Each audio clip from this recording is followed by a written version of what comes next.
Donc voilà une vigne qu'on va tailler à la méthode du vignoble de Genneval.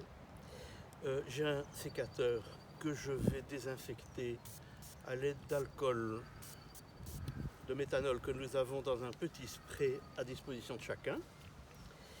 Voilà. Ce sécateur, je ne le dépose pas par terre, je le mets bien précautionneusement dans sa gaine et je vais commencer par examiner la vigne qu'il s'agit de tailler. Donc on a ici un pied, un tronc, qui idéalement devrait être vertical. Bon, il est un peu tortueux. Bon, il a toute une histoire sans doute. Il s'écarte un peu trop de la verticale. On va pouvoir tout à l'heure le ramener contre le tuteur. Ça se fait à l'aide d'un lien. Voilà. Alors, ce tronc se poursuit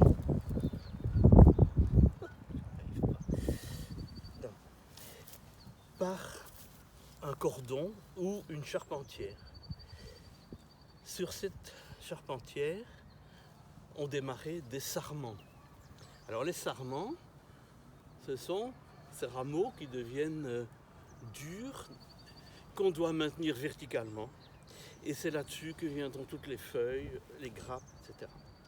Donc on va faire la taille d'hiver, on va supprimer les sarments et ne laisser que des coursons. Alors les coursons, c'est la partie qu'on va laisser couper le plus proche possible de la charpentière et on va les couper en laissant deux yeux, comme on dit.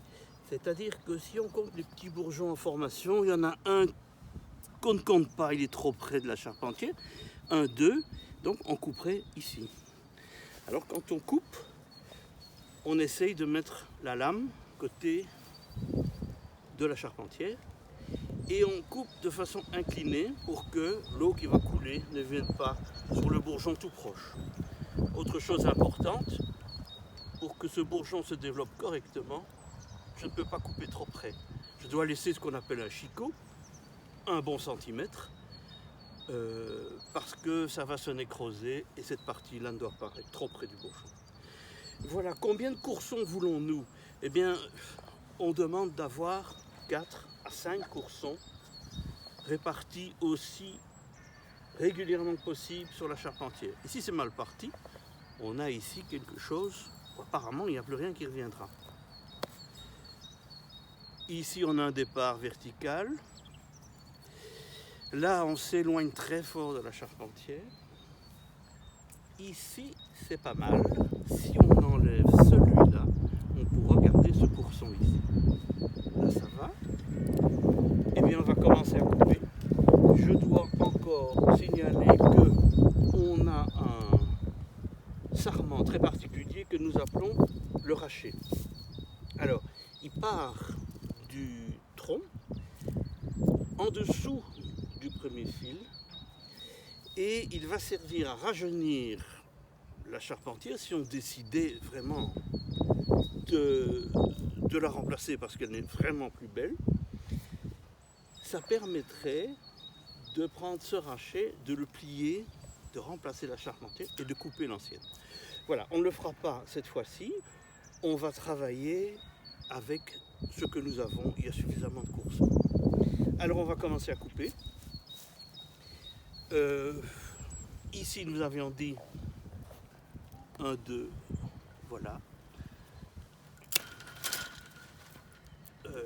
J'ai laissé mon centimètre, mon chicot. Ici je vais enlever le sarment excédentaire. Ici je compte un peu large, 1, 2, 3, parce que ce petit là, je n'en suis pas sûr. Ici 1, 2, c'est bien. Et j'enlève le sarment qui est le plus indirect, c'est-à-dire le plus loin, le plus lointain de la charpentière. Voilà. Ici, j'ai pas vraiment le choix. Il n'y a qu'un seul départ. Je peux enlever ce qui est mort. C'était un chicot de l'année passée. Et on compte 1, 2, voilà. J'y arrive. Alors ici, pour l'année prochaine, il nous faudra un aussi beau rachet que celui-ci. Et bien en laissant 2 yeux, j'ai l'espoir d'avoir pour l'année prochaine de beaux rachets. Un beau rachet en tout cas. Et alors il me reste un premier courson. Alors il est vraiment très indirect. Il est près du rachet. On peut décider qu'il est surnuméraire et on le coupe. Voilà.